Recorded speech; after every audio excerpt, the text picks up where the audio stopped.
ஏங்க நான் மூத்திரம் பேருங்க அதை பிடிக்கிறதுக்கு எங்க ஊர்ல இருக்கிறவனுக்கு வாய்ப்பு இல்லை. குஜராத்துக்கு போயிட்டாங்க. அதெல்லாம் கடை இருக்கு, கக்கூஸ் இருக்கு, போயிட்டு வாங்க. என்ன முட்டாள்தனமா பேசுறேன்? மக்கள் எல்லாம் தான் சிரமம். சாப்பிடுறது கூட கை வலிக்கும், அள்ளி வாயில வைக்கிறது. யாராவது குடல்ல கொண்டு நேரடியா போட்டா கூட நல்லா தான் இருக்கும். போட்டா கூட போடுவீங்க.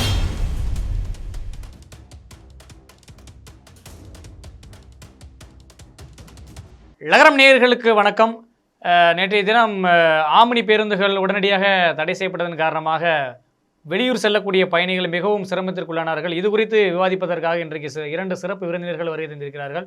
புரட்சி தமிழகம் கட்சி தலைவர் திரு ஏர்போர்ட் மூர்த்தி அவர்கள், தமிழ்நாடு நாயுடு பேரவையின் தலைவரும் திமுகவின் முன்னோடியுமான முனைவர் காமாட்சி அவர்கள். இருவரையும் வரவேற்கலாம். ஐயா வணக்கம். வணக்கம்.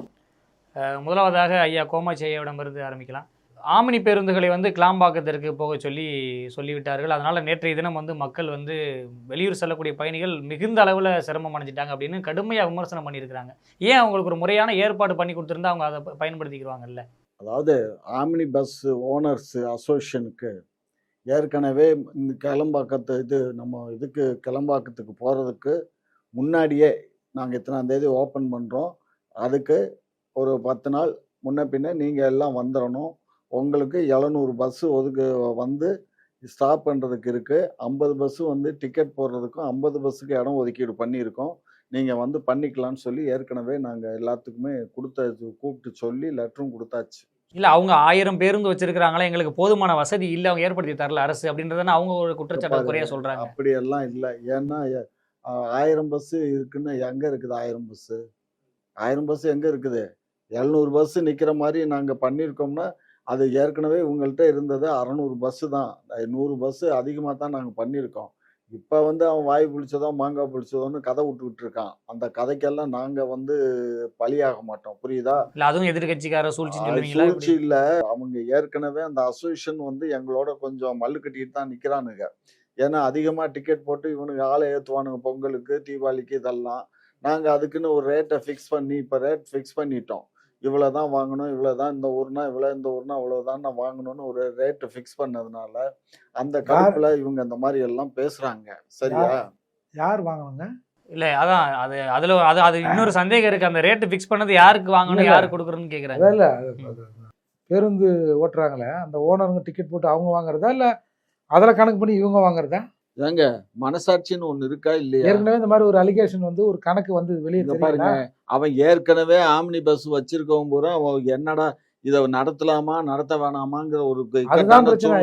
வியாபாரம் நல்லா இருந்தா பரவாயில்லையா? பார்ல ஏன்னா நீங்க மாமூல் வாங்கினா பிரச்சனை இல்லை, நாங்களே பிடிச்சிக்கன்னு ஓட்டுறோம் அப்படின்னு ஒரு அலிகேஷன் இடையில வந்ததுங்கய்யா. அதுக்காக நான் இல்ல. அதாவது ஆம்னி பஸ் இப்ப கஷ்டம்தான். என்ன காரணம்னா அரசு பஸ்ஸுகள் அதிகமா இப்ப பெருத்து போச்சு வெளியூர்களுக்கு போறது. 2வது அதுலயும் நிறைய சொகுசு பஸ் எல்லாம் படுத்துக்கிட்டே போறது, உட்காந்து மிகப்பெரிய வசதி இருக்கு. அப்ப வெளியூர் போற பயணிகளுக்கு அரசு பஸ் இப்ப வெளியூர் போறதுக்கு நல்ல வசதியான பஸ்கள் புது பஸ்ஸா இறக்கி இருக்கு. அப்புறம் ஏன் தனியார் பேருந்துக்கு போறாங்க, ஆம்னி பேருந்துக்கு போறாங்க? வசதியா அது பத்தல கண்ணு. இப்ப என்னன்னா இப்ப புதுசா ஒரு 100 பஸ் விட்டோம் இப்பதான் 10 நாளைக்கு முன்னாடி. அந்த 100 பஸ் அடுத்து இன்னொரு 400 பஸ், மொத்தம் 500 பஸ்ல இன்னொரு 400 பஸ் வருது. இதெல்லாம் வெளியூருக்கு போனாலுமே மக்களுக்கு கண்ணு முன்ன என்னன்னு கேட்டிங்கன்னா, இந்த ஏதாவது அரசு வேலைகளுக்கு வர்றவங்க தான் வெளியூர்கள்ல இருந்து இங்கே வந்துடுவாங்க. நாங்கள்லாம் சின்ன பிள்ளையா இருக்க காலத்தில் ஏதாவது செக்ரட்டரியேட்டில் வேலை, வேறு ஏதாவது கவர்மெண்ட்டில் வேலை ஆகணும்னா தான் வருவோம். இப்போ அப்படி இல்லை. இங்கே சாஃப்ட்வேர் கம்பெனி வந்தது பாருங்க, ஐடி துறை வந்ததுக்கப்புறம் அதிகமான பிள்ளைகள்லாம் கிராமங்களில், நகரங்களில், மற்ற மதுரை, திருநெல்வேலி, கோயம்புத்தூர், தூத்துக்குடி இந்த மாதிரி ஊர்களில் இருக்க பிள்ளைகள்லாம் படிச்சுட்டு அவங்க எல்லாம் வேலை வாய்ப்புக்காக சென்னைக்கு வந்துடுறாங்க. ஸோ சென்னையில் வேலை பார்க்கும்போது கிட்டத்தட்ட ஒரு 1 கோடி பேர் இங்கே ஒரு குடும்பம் இங்கே வந்துருச்சு இப்போ சென்னைக்கு. முன்னையெல்லாம் சென்னைன்னு கேட்டிங்கன்னா ஒரு 30 லட்சம் 35 லட்சம் இருந்ததெல்லாம் எனக்கு தெரியும். இன்னைக்கு சென்னையினுடையது 1.25 கோடி. எவ்வளோ? 1.25 கோடி மக்கள் ஜனத்தொகை நீங்க சென்னையில இருக்கு. இல்ல, தலைநகரை நோக்கி வரத்தானே செய்வாங்க. இப்ப நீங்க துணை நகரங்களை உருவாக்கி கொடுத்து தொழில் மையத்தை ஏற்படுத்தி கொடுத்தீங்கன்னா தலைநகரை நோக்கி அரசு பணிகளுக்கு தான் அந்த காலத்துல வந்தாங்க. இந்த காலம் இல்ல, வேலை பார்க்கறதுக்கே இங்க வந்துடுறாங்க. அதனால அவங்க என்னன்னா அவங்களுக்கு ஊர் கிராமங்கள்ல விவசாய குடும்பங்கள்லாம் அவங்க அங்கதான் இருக்கும். அவங்க பேரண்ட்ஸ் விவசாயம் பண்ணுவாங்க. மற்ற தொழில் துறைகள்லாம் அவங்க ஊர்ல இருக்கும். பிள்ளைகள் மட்டும் இங்க இருப்பாங்க. ஸோ இந்த மாதிரி அரசு விடுமுறைகளும் இந்த 4 நாள் விடுமுறை வந்துட்டு இருக்காங்க. இன்னையிலேருந்து விடுமுறை தான், கவர்மெண்ட் லீவு. அப்போ இவங்க நேற்றுக்கே எல்லாருமே ஊருக்கு கிளம்புறாங்க. அப்போ ஒரு திக்கு பாப்புலேஷன் வந்து ஒரு மாசத்துல இந்த மாதிரி லீவ் வரும்போது கிளம்பும்போது எல்லாத்துக்கும் அகாமடேஷன் வேணும். அப்போ அந்த அகாமடேஷன் வேணுங்கும் போது எவ்வளோதான் அரசு பஸ், நாங்கள் 1000 பஸ் 1500 பஸ் 7000 பஸ் விட்டோம்யா பொங்கலுக்கு. புது அந்த கிறிஸ்துமஸ் நேரத்துலையும் அதே மாதிரி 7000 பஸ். எங்க இரவு முழுவதும் கிளாம்பாக்கத்துல இருந்து பேருந்து இயக்கப்படும், நீங்க நைட்டு விடிய விடிய மக்கள் பேருந்து இல்லாம இருக்கதான் செஞ்சாங்க. இப்ப இன்னொரு விஷயம் என்ன தெரியுமா, நீங்க வந்து நேத்திக்க வந்து அதாயிருச்சு இதாயிருச்சுன்னு பூனை பிடிச்சிங்கல்ல, பூனை எல்லாம் பிடிக்க வேண்டாம். கேளம்பாக்கத்துக்கு நாங்க வந்து ஃப்ரீயாவே போக்குவரத்துக்கு, அரசு போக்குவரத்துக்கெல்லாம் ஃப்ரீயாவே இவங்களை எல்லாம் ஏற்றி கொண்டு நாங்க அங்க இறக்கிடுறோம். எப்போ இறக்கி விட்டீங்க? நேற்று இறக்கி விட்டோம். நேற்று ஃபுல்லா நேற்று சண்டிங் அடிக்கிறது தான் வேலை. இதுக்குன்னு தனியா ஒரு 5 பஸ்ஸை வச்சு நீங்க எல்லாம் ஏறி ஏறி அங்க போய் இறங்கிக்கங்க. டிக்கெட் எல்லாம் எடுக்க வேண்டாம். நீங்க இந்த ஆமினி பஸ் எல்லாம் நீங்க அங்க போய் டிக்கெட்டை ஏற்றி நீங்க போங்கன்னு சொல்லி நேற்றுக்கு பூரா அதான் பண்ணோம். இதெல்லாம் நானும் அப்படியே ஒரு ரவுண்டு போய் பார்த்துட்டு வந்தேன். இரவு ஒரு 9-9:30 மணி இருக்கும். சரியா? ஆகையினால மக்களுடைய சேவை தான் அண்ணா சொன்னாங்க மகேசன் சேவைன்னு. நாங்க மக்களுக்காகத்தான், நாங்க எங்களுக்காக மக்கள் இல்லை. ஸோ மக்களுக்காக இந்த அரசு திராவிட மாடல் அரசு. அதனால மக்களுடைய சேவையை நாங்க சிறமேற்கொண்டு நாங்க செய்யறோம். 1-2 தவறுகள் இருக்கலாம். நான் வந்து எல்லாமே யோக்கியமா இருக்குதுன்னு நான் சொல்ல முடியாது. ஒத்துக்கிறீங்க, உங்க மேல உள்ள தவறுகள் ஒத்துக்கிறீங்க. 1-2 தவறுகள் இருக்கலாம். அந்த தவறுகள் மறுபடியும் கலைந்து எடுக்கப்படும். இல்ல மக்கள் மன உளைச்சலுக்கு ஆளாகிறாங்களா அந்த தவறு? அதெல்லாம் மன உளைச்சல். இங்க பாரு, என்னைக்கு தான் எவனுக்கு தான் மன உளைச்சல் இல்லை? இப்ப நீ மட்டும் சந்தோஷமா இருந்தா எங்களை பேட்டி எடுத்துட்டு இருக்க. இப்ப அவரு நீ சந்தோஷமா இப்ப உனக்கு பதில் சொல்ல போறாரு. அவர் என்ன கழுவி ஊத்துவாரு, நீ அதையும் தான் எடுத்து ஒளிபரப்பு பண்ண போற. ஸோ அதனால எல்லாருக்கும் கடுப்படுத்தி போய் தான் இருக்காங்க. மக்கள்னா எல்லா மக்களும் அப்படிதான் இருப்பாங்க. ஆனா ஒட்டு மொத்தமா நீங்க எல்லாம் பாருங்க, பேட்டி எல்லாம் இப்ப எப்படி வெளியில வருது பாருங்க. எல்லா சேனலும் இப்போ ஊடகங்கள்ல போய் அடுத்து 3 கொஸ்டின் வைக்கிறான். முதல் கொஸ்டின் வந்து யாருக்கு வெற்றி வாய்ப்பு, அடுத்த கொஸ்டின் யாரு 2வது இடம், யாரு 3வது இடம்னு கேட்குறான். அழகா மக்கள் பதில் சொல்றாங்க. சரியா? நான் இதுல சொன்னேன்னா நான் வந்து ஏதோ கட்சி பிரச்சாரம் பண்ண மாதிரி ஆயிடும். அதனால நான் அதை பத்தி இல்ல அதை வேற பண்ணுவீங்களா? அப்ப இல்ல நான் அப்படியெல்லாம் சொல்ல விரும்பல. பட் ஆனா நேத்து வந்து அந்த சேனல் எடுத்து போட்டதை மைக்கை நீட்டி எடுத்து போட்டாங்க, நான் பார்த்தேன். கிட்டத்தட்ட ஒரு 50 பேருக்கிட்ட பேட்டி எடுத்தது ஒரு பொண்ணு. 50 பேரும் திமுகவுக்கு ஆதரவா அரசை பாராட்டி பேசியிருப்பாங்களே. ஆமையா, பாராட்டி பேசுனது மட்டும் இல்லாம அதுதான் முதலிடம், 40க்கு 40 ஜெயிக்கும், அடுத்த இடத்துல வந்து அதிமுக தான் வரும், அது 3வது இடத்துல பிஜேபி வரும். 40க்கு 40 ஜெயிச்ச பிறகு அப்புறம் எங்க அதிமுக எத்தனை ஜெயிக்கும்? இல்ல அதிமுக 2வது இடத்துல. இல்ல அப்படியே அந்த மைக்கை தூக்கிட்டு நேத்து கோயம்பேடு பஸ் ஸ்டாண்டு பக்கத்து போயிருந்தீங்கன்னா உங்களுக்கு சூப்பரா பதில் சொல்லியிருப்பாங்க மக்கள். நேத்து பஸ்ஸுக்காக அந்த ஒரு பொண்ணு பேசுனான்னு பேசுற பூணூலோட பொண்ணு அது அப்படிதான் பேசும். ஒரு மக்களுக்கு வந்து ஒரு நல்லது, அதாவது அன்றைக்கு ஆரம்பிச்ச அன்னைக்கு அதுக்கு ஒரு டிபேட்டை வச்சு எங்களை கழுவி ஊத்துனீங்க. இப்போ ஒரு நேத்திக்கு நடந்த நிகழ்ச்சிக்கு ஒன்றை வைக்கிறீங்க. இதே உங்களுக்கு மாறி மாறி இந்த ஊடகங்களுக்கு வேலை வந்து எதா தப்பு இருக்கும், நாங்கள் தப்பு பண்ணாமல் இருக்கும்போதே தப்பு தளங்கள் போட்டீங்கன்னா நாங்கள் தப்பு பண்ணா நீங்க தாங்குவீங்களா? ஆமா, உங்களுக்கு தப்பே பண்ண தெரியாது, நீங்க அப்படியே அப்பாவி பாவம், எதுவுமே தெரியாது. நாங்கள் அப்பாவி தான்ப்பா, எங்களுக்கு உலகமே தெரியாது. எங்க முதலமைச்சர் ரொம்ப அப்புறாணி, அவர் இருக்கிறதும் தெரியாது, போறதும் தெரியாது, வர்றதும் தெரியாது. அவருடைய ஆட்சி தான் மக்களுக்கு தெரியும். ஏற்கனவே அவருக்கு ஒன்றும் தெரியல ஒரு மாதிரி ஆகிறாருன்னு எல்லாரும் சொல்றாங்க. இவரும் அதே மாதிரி சொல்றாரு பாருங்க. அவரு அப்படிதான் பேசுவாரு. வாய் புளிச்சதோ மாங்காய் புளிச்சதோன்னு பேசுவாரு. அவர் பேசுறதெல்லாம் நான் கணக்குல எடுத்துக்கிட்டா மனுஷன் இந்த நாட்டுல வாழவே முடியாது. இல்ல இதுக்கு வந்து அவர் சாரதா மருத்துவன் ஏர்போர்ட் மூர்த்தி சார், அதாவது ஐயா சொன்னாங்க எந்தவித பாதிப்புமே கிடையாது, நாங்கள் இலவசமாக ஏற்றிக்கொண்டே இப்போ இறக்கிட்டோமே, அதில் என்ன பாதிப்பு இருக்கு? மக்கள் வந்து நாங்கள் அங்கே இடம் ஒதுக்கிட்டோம், அங்கே போய் அவங்க ஏறி போய்கிட்டுன்றாரு கிளாம்பாக்கத்துக்கு. அது மக்கள் தீர்ப்பு மகேசன் தீர்ப்பு இதை சொன்னார்ல. நேற்று அப்போ ஒரு 40-50 பேர் பேட்டி கொடுத்தாங்க. அவங்களாம் மாடு, அவன் மனுஷன் கிடையாது. எல்லாரும் பாராட்டினாங்களா? எங்களுக்கு தான் கண்ணிலையும் காதுலையும் காமால திட்டின மாதிரி கேட்டுது, ஐயாவுக்கு வாழ்த்தின மாதிரி கேட்கும். ரவுண்டில் போனார், எத்தனாவது ரவுண்டில் போனாராம், அதான் தப்பு தப்பாக தெரிஞ்சிருக்குன்னு நினைக்கிறேன். ஒரு பஸ் பேசையிலேயே ரவுண்டு போனோம்னா பாருங்க, அதாவது ரவுண்ட்ஸ் போனேன்னு நான் சொன்னதை ரவுண்டு போனேன்னாக்க இல்ல 9 மணிக்கு நான் ஒரு ரவுண்டு போனேன்னு சொன்னோம்னா சார் வந்து எத்தனை ரவுண்ட்ல போனாருன்னு கேளுங்க அப்படின்ற. அதாவது அங்க நிறைய ரவுண்ட் இருக்குதுங்க, 4 ரவுண்ட் இருக்குதுங்க. ஒரு ரவுண்ட்ல ஒரு மாதிரியா இருக்கும்ல, அத நான் சொன்னேன். நீங்க ஐயா நீங்க இதுவும் பேசுவீங்க இன்னும் பேசுவீங்க. ஆமணி பேருந்துகிட்ட இருக்கிற ரவுண்டு கிட்ட போனீங்களா இல்ல முன்னாடி சிட்டி பஸ் இருக்கிற ரவுண்டு கிட்ட போய் பாத்தீங்களான்னு கேக்குறாரு. இல்ல நான் ஆமணி பஸ் ஸ்டாண்டுக்கு தான் போனேன். அங்கே என்ன நடக்குது ஏது நடக்குது அப்படிங்கிறதெல்லாம் போய் பார்த்தது அங்கே ஒரு ஆர்டிஓ வந்திருந்தார். அந்த ஆர்டிஓட்ட நான் பக்கத்தில் நின்றேன் தவிர நான் யாருன்னு காட்டிக்காமல் நின்றேன். என்ன பேசுகிறாங்கன்னு கேட்டேன். அவங்க பேசுனதெல்லாம் சரி பரவாயில்ல, எல்லா பேசஞ்சரும் நம்ம பஸ்ஸில் கவர்மெண்ட் பஸ்ஸில் ஏற்றி கொண்டு ஃப்ரீயாக அங்கே இறக்கி விடுங்க அப்படின்னு சொல்லி கவர்மெண்ட் அந்த டிப்போ மேனேஜரும் ஆர்டிஓவும் பேசி முடிவு பண்ணி நேற்று பண்ணி விட்டாங்க. நல்ல வேளை நீங்கள் யாருன்னு காட்டிக்காமல் நின்றுருக்கீங்க. சப்போஸ் காட்டியிருந்தீங்கன்னா அங்கே உள்ள மக்கள் வந்து உங்களை முற்றுகையிட்டு இருப்பாங்க. ஆடா ஆமாம், நான் பெரிய இந்த ஹீரோ, நீ ஏப்பா நீ என்ன போய் முற்றுகையிட்டு நான் என்ன செய்ய போறேன்? நீங்க தானே கவர்மெண்ட்டுக்கு ஆதரவா பேசுறீங்க, அதனால உங்களை கேள்வி கேட்பாங்கல்ல. வந்து நாங்க ஸ்டாலின்ல கேட்க முடியாது, நீ பதில் சொல்லிட்டு போ. பதில் சொல்லுன்னு சட்டையை பிடிச்சிருந்தா நான் என்ன பண்ணுவேன், ஐயா இந்த 5 பஸ்ஸோட இன்னொரு 5 பஸ்ஸை சேர்த்து கொடுங்க, எல்லாம் போகட்டும், டிக்கெட் வாங்க வேணா அனுப்பிச்சு விடுங்க. அப்ப ஜனங்க வந்து சட்டை பிடிக்கிற அளவுக்கு தான் நிக்கிறீங்க. நீங்க நின்னாதான் ஒழுங்கா செய்வேன்னு சொல்லுவாங்க. எல்லாம் உங்களை மாதிரி ஆள் தானே இருக்காங்க எல்லாம். அதாவதுங்க அப்ராணி சாப்ராணி எல்லாம் அது பாட்டுக்கு போயிருங்க. நேத்திக்கு நானும் தான் பாக்குறேன், விடைக்க கத்துது ஒரு பொண்ணு, விடைக்க கத்துது. அவங்களுக்கு தானே தெரியும், ஊருக்கு போற வழியே தெரியும், அவங்க தானே அலைய போறாங்க. நீங்க பஸ்ல போயிருந்தா உங்களுக்கு அந்த வழி தெரியும், நீங்க கார்ல தானே போறீங்க. சார் அதெல்லாம் அந்த காலம் சார். உதயநிதி ஒரு அம்மா கேட்டாங்க தெரியுமா கேள்வி, டீச்சர் அம்மா கேட்டாங்க தெரியுமா, அதுவும் ஆங்கிலத்துல நீங்கள எல்லாம் ஜனங்க. இப்ப அவன் வந்து ஒரு கேமரா வச்சிருக்கான் சார் செல்ல, டப்புன்னு அவனுக்கு கோபமாவதா 2 வார்த்தையை பேசி போட்டுறான். அதனால அது மாதிரிலாம் மக்களை நீங்க வந்து அந்த உங்க காலம் மாதிரி ஏமாத்துற மாதிரிலாம் இந்த காலத்துல ஏமாற்ற முடியாது. முதல்ல நேற்று பஸ்ஸு உள்ள இருக்கு, பஸ்ஸுக்கு புக் பண்ணிட்டாங்க. நான் என்ன சொல்றேன், அது அரசாங்கத்தின் தப்பா இல்ல அரசாங்க உத்தரவை மீறி அந்த ஆம்னி பஸ்கள் அங்க வர வச்சாங்களா, அது 2வது சார். இன்னைக்கு புக்கிங் பண்ணியிருக்கான், புக்கிங் பண்ணிட்டு பஸ்ல ஏற வந்துட்டான். என்ன பண்ணணும்? அவங்கள இப்போ இன்னைக்கு நிலைமைக்கு அவங்கள சிரமம் இல்லாமல் அனுப்பி விட்டுட்டு நாளையிலேருந்து மிச்ச விஷயத்தை இருக்கிற டிப்போவில் இருக்கிற பஸ் எல்லாத்தையும் அனுப்பிட்டு நீ விடிய காலில் ஒரு கேட்டை போட்டு மூடி அடுத்தாப்புல எவனும் உள்ளே போகக்கூடாதுன்னா அது வந்து ஒரு அறிவார்ந்த செயலாக கூட நம்ம எடுத்துக்கலாம். அரசு துரிதமாக நடவடிக்கை எடுக்கிறாங்க. எவன் செத்தான்னா எவன் போனான்னா ஏதோ செத்தவன் இது சொந்தவன் தலையிலன்னுவாங்கல்ல, அந்த மாதிரி பஸ்ஸை அங்கே உள்ளே விட்டு பூட்டிட்டாங்க. மக்கள் அதுக்கப்புறம் கண்ணாமண்ணான்னு பேசி கீசின பிறகு ஏதோ வந்து பஸ்ஸை விஷயத்துமே அங்கே விட்டேன் அதை விட்டேன்னு ஏதோ சொல்கிறான்னு வச்சுக்க. நான் என்ன சொல்கிறேன், அந்த ஆமணி பேருந்து உரிமையாளர்கள் ஒன்று சொல்கிறாங்க சார், இப்போ நீங்கள் கிளாம்பாக்கத்தில் விடுறதுக்கும் இங்கே விடுறதுக்கும் அவங்களுக்கு பெட்ரோல் டீசல் செலவு அதிகமாக தான் ஆகும்.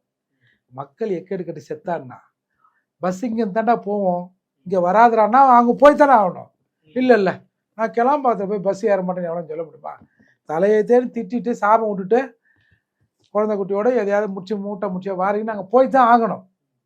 அதால் மக்களுக்காக ஆம்னி பஸ் ஓட்டுநர்கள்லாம் சேர்ந்து இல்லை ஜனங்க சிரமப்படுவாங்க இங்கேயே வைக்கணும்லாம் என்னெல்லாம் கிடையாது சார் யாருக்கும்.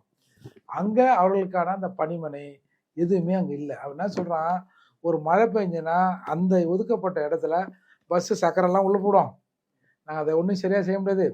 எங்களுக்கான அந்த அடிப்படை வசதி வாய்ப்புகளை தேவையான வசதி வாய்ப்புகளை அரசு அங்கே உருவாக்கி இன்னும் தரல, முதல்ல அதை உருவாக்கி தந்துட்டு எங்களை போக சொல்லுங்கன்றான் சார். உண்மையிலே ஆம்னி பஸ்ஸுகள் அங்கேருந்து போனாங்கன்னா அவங்களுக்கு கிட்டத்தட்ட ஒரு 10-20 கிலோமீட்டருக்கு மேலே லாபம் வரும்.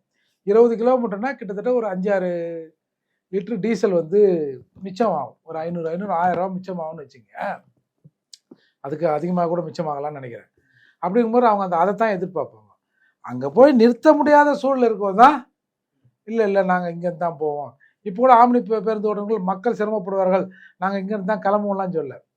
அங்கே வந்து அடிப்படையான வேலை இல்லை. ஒரு இடத்த கட்டி புல்வெளியை கட்டி போ பாத்ரூம் கிட்ட எங்கேயா போவோம், கதவு இல்லை டோர் இல்லை, அது இல்லை எல்லா ஏற்பாடுமே சிறப்பாக செஞ்சுட்டாங்க, அங்கே எந்த வித குறைபாடுமே இல்லை, எல்லாமே பர்ஃபெக்டாக இருக்குன்னு தான் ஐயா சொல்கிறார். அப்படி சொல்லி முதல்ல ஏமாத்திட்டாங்க பயப்பில்லைங்க. அது இங்கே பாருங்க சார், நீங்கள் நான் எதிர்ப்பாக பேசுகிறேன், ஐயா ஆதரவாக பேசுகிறார், இதெல்லாம் விட்டுருங்க சார்.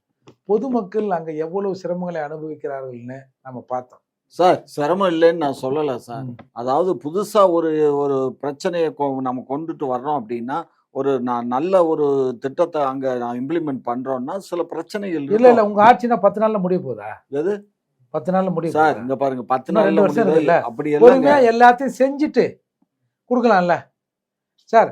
இப்போ கோயம்பேடுல வந்து கூட்டம் வந்துச்சு, அது வந்துச்சு, நெருக்கடி வந்துச்சுங்கன்னா நான் இவ்வளோ நாள் அனுபவிச்சேன், இன்னொரு 10 நாள் அனுபவிச்சுட்டு போகிறேன். இன்னொரு 1 மாதம் உங்கள் பார்வையில் நீங்கள் சொல்கிற மாதிரி ஆக்சுவல் ஃபேக்ட் அது இல்லைன்னு வச்சுங்க. அது வேற கதை. இல்ல எதுக்கு வேற அவசர கணக்கு. அவசரமா கிளாம்பாக்கம் பேருந்து நிலையத்தை மிக அவசரமா திறக்க வேண்டிய அதுக்கு என்ன காரணம் பதில் இவங்க வச்சிருக்காங்க? இன்னும் ஒரு 1 மாதம் எல்லாத்தையும் அங்கே சரி பண்ணிட்டு அப்புறம் திறந்து விட்டா என்ன வலிக்குது? ஏன் இந்த அர்ஜென்ட்டு? அப்போது மக்களுக்கான ஆட்சியா, ஆட்சிக்காக மக்களா, காலுக்காக செருப்பா, செருப்புக்காக காலா, இவங்க தான் முடிவு பண்ணணும். அப்போ எந்த ஒரு அடிப்படை வசதியும் செய்யாமல் அவங்க அப்பா பஸ்ஸில் போயிருப்பாருங்க. எனக்கு தெரிஞ்சு நம்ம முதல்வர் இது வரைக்கும் அரசு பேருந்துலையோ இல்லை ப்ரைவேட் பேருந்துலையோ போயிருக்க வாய்ப்பே இல்லைங்க. போயிருக்கவே மாட்டார் அப்படின்னு. போயிருக்கவே மாட்டார். அவரோட சன்னும் போயிருக்க மாட்டார். அப்போது அவங்களுக்கு பஸ்ஸில் போகிறவங்க கஷ்டம் ஏதாவது தெரியுமா? இல்ல தெரியாது. அனுபவப்பட்டவங்களுக்கு தான் தெரியும். உணர முடியுமா? முடியாது இல்லை. அப்போ அதால் ஒரு ஆர்டர் போட்டியோ போயாங்க அப்படின்னா போகிறோம் அப்படின்னு அவங்க நினச்சிக்கிறாங்க. யாராவது வந்து நாளைக்கு சப்போஸ் முதல்வர் காதுக்கு இது போகாது, என்ன நடந்துன்னு தெரிந்து இருக்கிற வாய்ப்பெல்லாம் அவர் கிடையாது.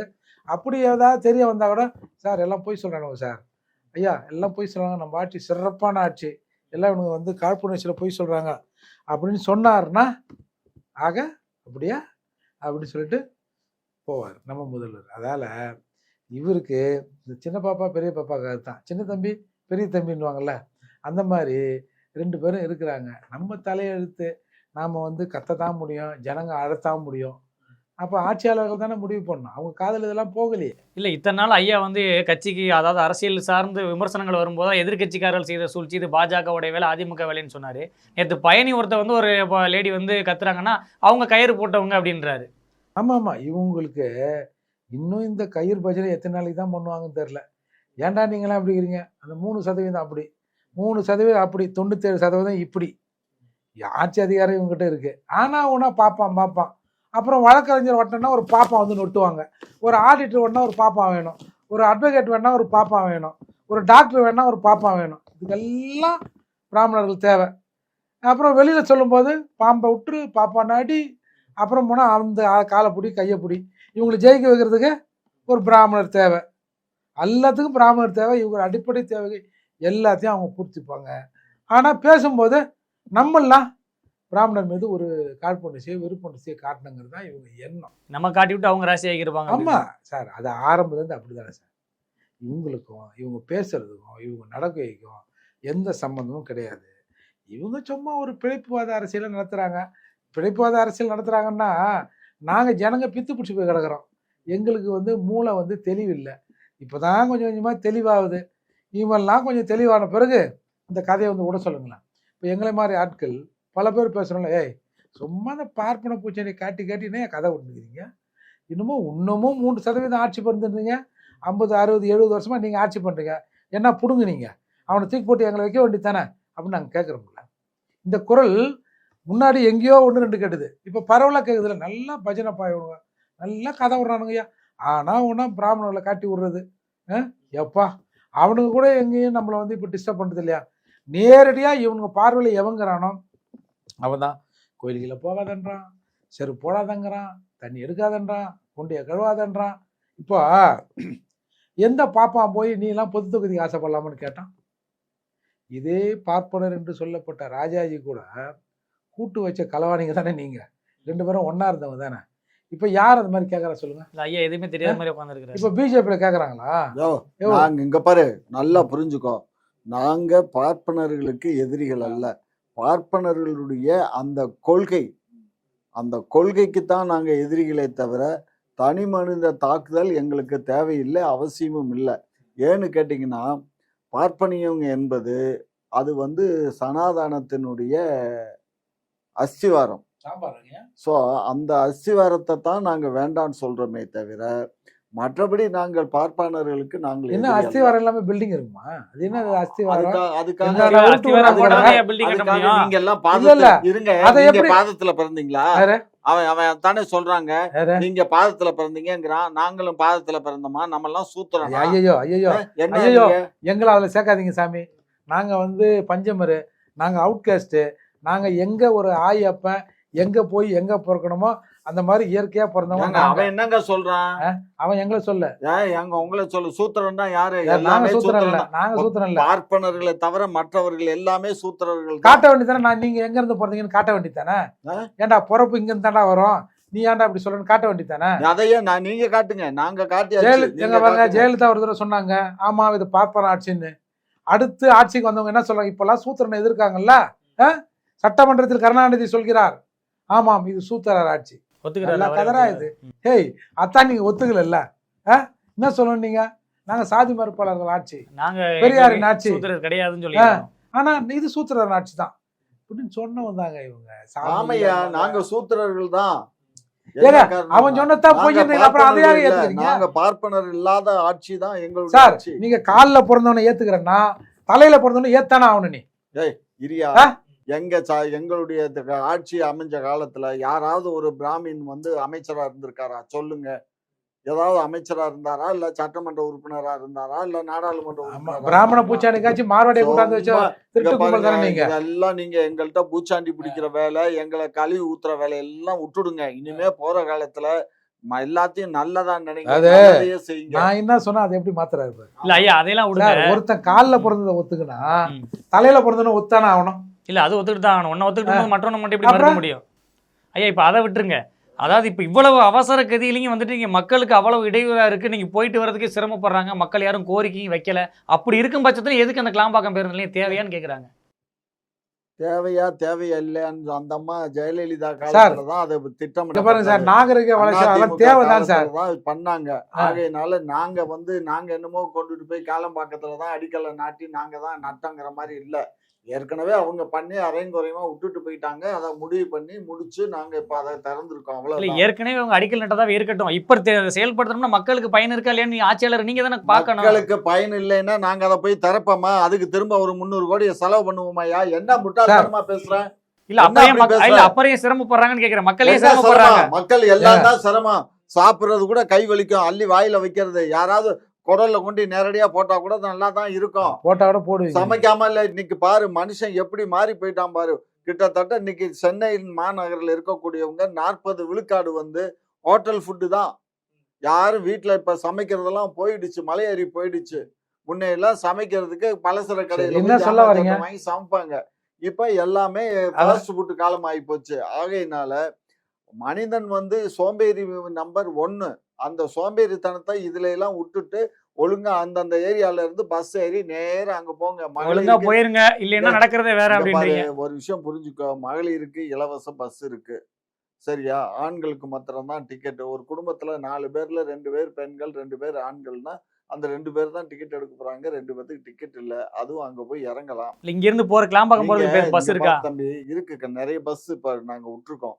2 விஷயம் கண்ணு நீங்க புரிஞ்சுக்கணும். ஆமினி பஸ்ஸை எடுத்தான்னா இந்த இப்ப முன்னாடி எல்லாம் இந்த சைடு போயிட்டு இருந்தோம். அதுக்கப்புறம் இப்ப என்ன பண்ணா அந்த 200 ஃபீட் ரோடு வழியா திருப்பி விட்டதுக்கு அப்புறம் எங்க அந்த தெரியுங்களா அந்த ரிங் ரோடு, அந்த பூந்தமல்லி வழி போய் அந்த ரிங் ரோட்ல போனா இந்த ரிங் ரோட்ல போயிலே வரிசையா நின்று ஏத்திக்கிட்டே போவான். போய் அந்த செக் போஸ்ட தாண்டின உடனே அங்கனுக்குள்ள ஒரு பஸ் ஸ்டாப்பு, அங்க ஏத்திக்கிட்டு அப்புறம் திடீர்னு போய் அப்புறம் அங்க ஒரு இந்த வரும், நம்ம என்ன குன்றம், ஏதோ ஒரு நெற்குன்றம், அந்த இடத்துல நிற்பான். அப்புறம் அங்க நின்றுட்டு அப்புறம் அப்படியே போய் இதுல போட்டுருவான். எதுல போட்டுருவான்? பெருங்களத்தூர்ல போனா இங்கிட்டு இருந்து போற வண்டியும் போக முடியாது, அங்கிட்டு இருந்து வர்ற வண்டி வர முடியாது. ஒரே டிராபிக். இல்ல இப்பயும் மக்கள் சிரமம் தான் பண்றாங்க. அதுக்கு என்ன வழி, மாற்று வழி செய்ய போறீங்க? பாருங்க, பெருங்களத்தூர்ல இப்ப எல்லாம் அப்படி எல்லாம் இல்ல. மக்கள் ரொம்ப ஈஸியா சுலபமா போயிட்டு வந்துருக்காங்க. ஆமினி பஸ் இப்ப அங்க கடத்தியாச்சு. இனிமே அந்த இடத்துல பெருங்களத்தூர்ல உங்களுக்கு கூட்டம் இருக்காது. ஏன்னா கேளம்பாக்கங்கிறது அதுக்கு அடுத்து தான் இருக்கு. அதனால ஒன்றும் பிரச்சனை இல்லை, நீட்டா இருக்கு, போகலாம் வரலாம். இல்லை, இன்னொரு விஷயம் கேட்குறாங்க ஐயா, இங்கேருந்து கோயம்பேட்டில இருந்து கிளாம்பாக்கம் போகிறதுக்கு கூடுதல் பேருந்து விடுறதா சொல்கிறாங்க. அப்போ ஏற்கனவே அங்கேருந்து போகக்கூடிய பேருந்துகள்னால தான் போக்குவரத்து இடையூறு ஏற்படுதுன்னு அங்கே இருந்து இயக்குறாங்க. அப்போ இந்த கூடுதல் பேருந்து போகும்போது போக்குவரத்து நெரிசல் ஏற்படாதான்னு கேட்குறாங்க. இல்லை கூடுதல் பேருந்துன்னா நீங்க இப்போ கோயம்பேட்டுக்கு தான் கூடுதல் பேருந்து கோயம்பேட்டுக்கு வந்துட்டு இருந்த பஸ்ஸில் அந்த மாதிரி பஸ்ஸுகளை தான் திருப்பி அங்க விடுறோமே. அதுக்காக அடிஷனல் பஸ் எல்லாம் நாங்க விடல. பஸ் வந்து இல்ல சார், இப்ப ஐயா சொல்றாரு அங்கிருந்து சிரமம்லாம் போறதுக்கு தான் பேருந்துகள் விட்டுருக்கோம்ன்றாரு.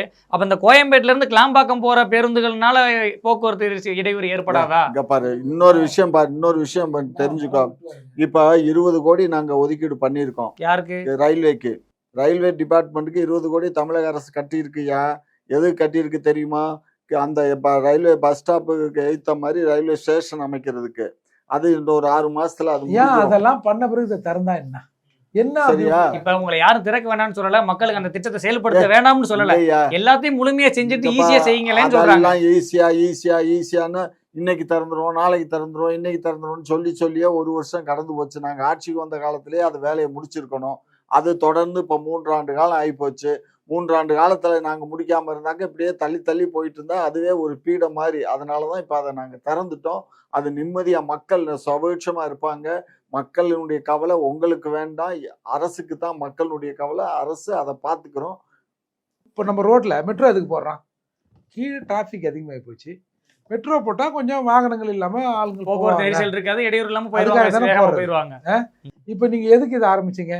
இங்க போக்குவரத்து நெரிசல் இருக்குது, ஜனங்க சரியா அப்ரோச் பண்ண முடியல, கஷ்டப்படுறாங்கன்னு போட்டிக்கிறேன். அப்போ நான் கிளாம்பாக்கம் பேருந்து நிலையத்தை நான் ஈஸியா ஆக்சஸ் ஆகணும்ல, நான் போய் சேரணும்ல, அதற்கான அறிவு இருந்தால் அதை யோசிச்சிருப்பீங்க. நீங்க உங்களுக்கு தேவை ரொம்ப எவ்வளோ கலெக்ஷனு 2.5 எவ்வளோக்கு அனுப்பலாம்? அவனுக்கு எவ்வளோ வருது மாதம்? வருஷத்துக்கு 50 கோடி வருதா? சரி, நம்ம எவ்வளோ குறைஞ்சது போடலாம் பேப்பரில் காட்டுறதுக்கு? சார் ஒரு 2.5 போதும் சார், மிச்சம் அதெல்லாம் பேசிக்கலாம் சார். இங்க பாரு, நான் அழுகி போயிடும்யா. எங்களை பத்தி இவ்வளவு தரைக்குறைவாலாம் திட்டம் போடாதீங்க. யாருமே டெண்டர் போடவே வரலையா. டெண்டர் தானே கொடுத்தோம். டெண்டர்ல நீங்க போட்டுருக்கா உங்க டெண்டர் கதை நீங்களே உருட்டுங்க. என்ன? ஆமா, யாருமே டெண்டர் போட முன் வரல. எவனுக்குமே எக்ஸ்பீரியன்ஸ் இல்ல. அப்ப நேரடியா நீங்க எடுத்துட வேண்டியதானே? பேசாத. எங்களுக்கே தகுதி இல்லையே. எங்களுக்கு தகுதி இருந்தா தான் போட்டுருப்பாங்க. முதன்மை குடும்பமே எடுத்துட வேண்டியது. அதாவது அவங்களுக்கும் தகுதி இல்லையே. தமிழ்நாட்டுல ஒருத்தனுக்குமே தகுதி இல்லையா? ஆமா, ஏன்னா அதை இந்த கம்பெனிக்காரன் நிறைய விமான நிலையங்கள், இதே மாதிரி ரயில் நிலையங்கள், பஸ் இதெல்லாம் அவன் மெயின்டைன் பண்ணிருக்கான். எனக்கு தெரிஞ்சு இவ்வளவு சிரமப்பட்டு திமுகவுக்கு முட்டு கொடுக்கறதுனால ஐயாவுக்கு அந்த டெண்டர் கூட கொடுத்துருக்கலாம். ஏங்க நான் மூத்திரம் பேருங்க, அதை பிடிக்கிறதுக்கு எங்க ஊர்ல இருக்கிறவனுக்கு வாய்ப்பு இல்லை. ஒரு பேருந்து நிறுத்தினா ஒரு 4 பஸ் நிக்கிறதுக்கு ஸ்டாண்ட் இருக்கும், 4 கக்கூஸ் இருக்கும், 4 கடை இருக்கும், அதெல்லாம் கடை இருக்கு, கக்கூஸ் இருக்கு, வாட்ச்மேன். இதை மெயின்டைன் பண்றதுக்கு நம்ம ஊர்ல இருக்கிற ஒருத்தருக்கு தகுதி இல்ல. குஜராத்துக்கு போயிட்டாங்க. அங்க எங்க அதுவும் குஜராத்தா? இங்க பாருங்க, ஸ்டார் ஹோட்டல் மாதிரி நாங்க மெயின்டைன் பண்ணிட்டு இருக்கோம். மக்கள் சொல்லணுங்க, மக்கள் நீங்க தான் மக்கள் போய் பாத்துட்டு வாங்க. பாக்க நீங்க என்னைக்கா போயிருக்கீங்களா? இருமையா இவரு போனாரா? எப்ப போனீங்க? மனசாட்சி தொட்டு சொல்லுங்க, எப்ப போனீங்க? மனசாட்சி இல்லாத உங்ககிட்ட மாதிரி ஆட்கள் என்ன தெரிஞ்சு மனசாட்சியை பத்தி பேசுறது? போனோம்னாக்க எங்க போனீங்க? ரத்த கண்ணீர் அடிக்கிறாங்க மூட்டை முடிச்சோட அங்க போய் சேர்றதுக்கு. இதெல்லாம் ரொம்ப பாவங்க, சத்தியமா. அந்த பாவம் ஐயா என்னோட சும்மாவே விடாது. இப்ப விவாதத்தோட இறுதி கேள்வியை கேட்க விரும்புறேன். அதாவது எந்த ஒரு செயல் திட்டம் அரசு புதுசா கொண்டு வந்தாலும் அது ஏற்கனவே இருக்கக்கூடிய வேலையை விட இன்னும் எளிதாக்குறதுக்கு தான் ஒரு திட்டத்தை செயல்படுத்தணும் அரசு. இந்த திட்டம் கிளாம்பாக்கம் பேருந்து நிலையம் மக்கள் சிரமப்படுறதா சொல்றாங்க. என்ன பண்ண போறீங்க மாற்று ஏற்பாடு? அதுதான் இப்ப நாங்க அந்த ரயில்வே ஸ்டேஷன் நாங்க அமைச்சிட்டு இருக்கோம். அதுக்கப்புறம் ஃபியூச்சர்ல அது மறுபடியும் இந்த ரயில் வருது, மௌன ரயில் அந்த திட்டம் வருது, பறக்கும் ரயில் திட்டம். ஸோ அதனால மக்களுக்கு இனிமே எந்த கஷ்டமும் இருக்காது சார். முதல்ல ஒரு பேசிக். ரெண்டாவது இன்னொரு விஷயம் என்ன தெரியுமா? இதுல நம்ம தாம்பரம் டு செங்கல்பட்டுக்கே ஓவர் பிரிட்ஜ் வருது, மேம்பாலம் வருதியா? அப்போ கிளாம்பாக்கம் பேருந்து நிறுத்தத்தை பஸ் ஸ்டாண்டுக்கு அந்த பிரிட்ஜ் எங்க இறங்குதோ செங்கல்பட்டுல அங்க வச்சிருவோமா? அதான் பிரிட்ஜ் விட்டுக்கிறோம். அப்படி கூட செஞ்சிடலாம். எக்ஸ்டென்ஷன் ஆனாலும் ஆகும். நம்ம போடுங்க, அதுக்கு ஒரு 500 கோடி போடுங்க, பட்ஜெட்டை போடுங்க. எவனும் கட்டுறதுக்கு வக்கலன்னு எவனே ஒருத்தனை கூப்பிட்டு கட்டிங்க போட்டு அதையும் ஆரம்பிச்சிருங்க. ஏன்னா பாருங்க, இந்த 25 வருடங்கள் கட்ட பஞ்சாயத்து பண்றதெல்லாம் உங்க வேலை. நாங்க கட்ட பஞ்சாயத்து பண்றது, கட்டிங் பண்றது எங்க வேலை இல்லை. நீங்க கட்டிங் போட்டுக்கிட்டு பேசுறீங்களா இல்ல கட்ட பஞ்சாயத்து பண்ணி பேசுறீங்களான்னு எங்களுக்கு தெரியல. உங்ககிட்ட யாராவது சொல்ல முடியுமா? சார், அறிவு இருக்கிறவங்கிட்ட அது சார்ந்த விஷயங்களை பேசினா ஏத்துப்பாங்க சார். இந்த கவர்மெண்ட் அதுக்கு அப்பாற்பட்ட கவர்மெண்ட், அதையும் தாண்டி கவர்மெண்ட். இந்த கவர்மெண்ட் நாங்க எங்க அதிகாரிகள் பண்றது தானுங்க அரசு பண்ணுது. அதிகாரிகள் என்ன எழுதி கொடுக்குறாங்களோ அதைத்தான் சொல்லுமாப்பா. அதிகாரிகள் அரசு இயக்குறார்களா, அரசியல்வாதி அரசு இயக்குறாரு? அரசும் அதிகாரிகளும் இணைந்து நடத்தினால்தான் ஒரு அரசாங்கம் செயல்படும். அதிகாரிகள் ஒரு பக்கமும் அரசு ஐயா ஓவரா ஒரு முட்டு பக்கமும் கொடுக்காதீங்கய்யா. போகுது. சும்மா என்னத்த முட்டு அதான் கொடுத்தோம்? எப்படி இந்த அது ஏங்க நீங்க பரமார்த்த குருவும் சீடர்களும் ஒரு கதை இருக்கு பாத்திருக்கீங்களா? அந்த காலத்துல ஸ்கூல்ல படிச்சிருக்கோம். முட்டாள் சீடர்களும் இதெல்லாம் ரொம்ப நீங்க அந்த மாதிரி அதாவது நீங்க நல்ல அறிவாளியாவே இருங்க. எல்லாமே அந்த அதாவது ஒரு சங்கராமணமா ஒண்ணு இருங்க. ஒண்ணு சொல்லிடுறேங்க. ஒன்றும் ஆட்சேபனை அந்த இல்லை. அந்த அந்த குருவும் 9 சீடரும் ஒரு ஒரு ஊருக்கு போனாங்களாங்க.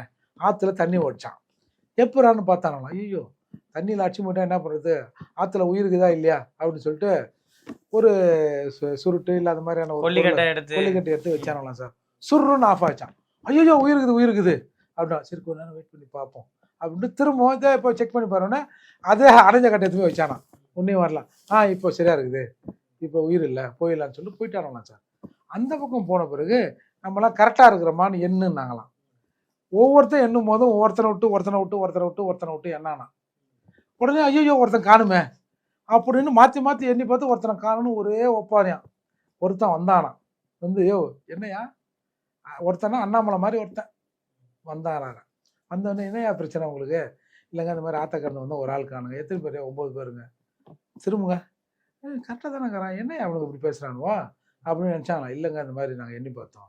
சரி திரும்புங்க, நான் முதுகுலே ஒன்று வைக்கிறேன், ஒரு அடி வரேன்னே 1 2ன்னு சொல்லணும் அப்படின்னு வரிசையில் நீங்கள் வச்சு 1 2 3 அடி பிச்சு எடுத்தாரு. அது மாதிரி அண்ணாமலை வந்து எல்லாரும் பிச்சை எடுத்துட்டு இருக்காரு அப்படின்றீங்க.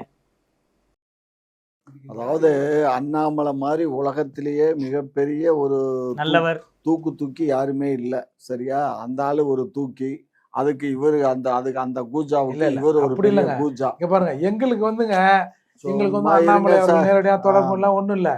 எங்களுக்கு திராவிடத்துக்கு எதிராக ஒரு ஆள் நின்று பேசுறாருல, அவர் அண்ணாமலையா இருக்கட்டும், இல்ல வெங்கடேச பெருமாளா இருக்கட்டும், இல்ல முண்டகண்ணியா இருக்கட்டும், இல்ல ஐயனாரா இருக்கட்டும், யாரோ ஒருத்தர் இந்த திராவிடத்திற்கு ஒரு கடிவாளம் போடுவதற்கு ஒரு ஜாக்கியை தான் நாங்க எதிர்பார்த்தோம்.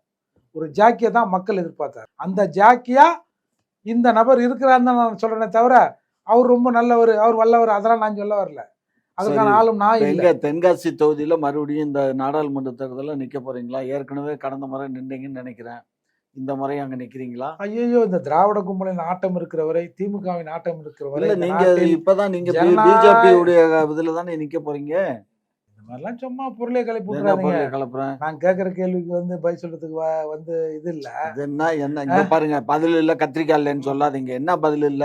நீங்க பேசுறதெல்லாம் நியாயமா பேசுறீங்களா? மனிதாயமான இந்த மாதிரி திராவிடத்துக்கு எதிராக அந்த கருத்துக்களை பேசினா உடனே நீங்க ஆரம்பிச்சு நீங்க பிஜேபி நீ என்ன வேணாலும் சொல்லு. நீங்க அதுக்கு தானே இப்ப குஜராத். உங்களுக்கு திராவிடத்தை ஆதரிப்பதற்கு 1000 காரணம் இருக்கிற மாதிரி திராவிடத்தை எதிர்ப்பவர்கள் எதிர்க்கிறாங்க பரவாயில்ல அப்படின்னு சொல்றதுக்கு எங்களுக்கு 1000 காரணம் வச்சுக்கோங்க. யாரு உங்கள்ட்ட வேணாம்னா 1000 இல்லங்க, லட்சம் கூட வச்சுக்கோங்க, லட்சியமா வச்சுக்கோங்க.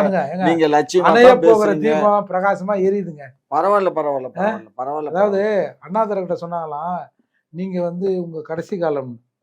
அப்ப அவர் சொன்னாராம், மை ஸ்டெப்ஸ் ஆர் மெஷர்ட்னாராம்.